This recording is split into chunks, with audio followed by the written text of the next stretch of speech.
So, hi, hello, good morning. So, sa mga nagtatanong po kung ano yung fertilizer na gamit daw po namin dito sa J Gardens. Kung bakit ganito, kaya healthy yung mga plants namin, ang sagot ko po dyan, naku, napakatamad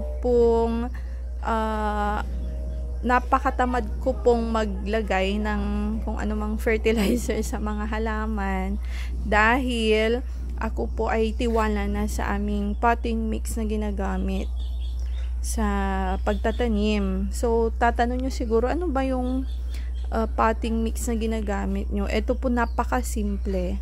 Ayan. So, sa isang pot, yan, halo-halo po. Ito, ipapakita ko lang, ito po yung acacia leaves. Yan. So, kinuha ko lang po yan sa likod ng bahay. Dahil meron kaming malaking acacia tree dito sa gilid ng bahay. Yan po. So, meron kaming ganyan. Nung pinatayo namin yung bahay, ay hindi po namin tinanggal itong malaking acacia na ito for the purpose of shade. Lilim po para malamig, di ba?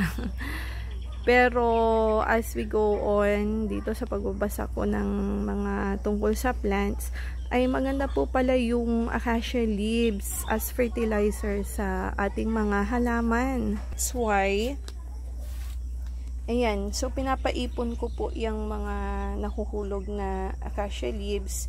At the same time, hinahalo po namin yan sa rice hull. Kasi yun po yung marami sa amin. May rice mill po kasi kami. So, naghahalo po ako ng ipa as our medium, lalo na sa mga aglonema. So, sa aking mga aglonema po, yan, dito kasi nasa ilalim ng puno, so natural na nahuhulugan na sila ng mga acacia leaves. So, yung pagiging tamad ko sa paglalagay isa-isa sa kanilang pot ng fertilizer ay hindi ko na po ginagawa. Pero kung gusto nyong makita, ganito lang naman po. Ito si pink lipstick. So, lalagyan nyo lang naman dyan sa gilid-gilid. Pero ito kasing ginamit namin, sapat na ito ay meron na siyang rice hull or bulok na ipa with acacia leaves and may konting cow manure. So, ganyan po kagaganda. Yan. So, hindi na kami gumagamit ng soil lalo na sa aglonema po. So, maganda kasi well-draining potting mix ay rice hull, acacia leaves, cow manure. Ayan po. Yan. So, kung titignan ninyo, yan, napaka-pretty. Pati mga bigonya ko, yan.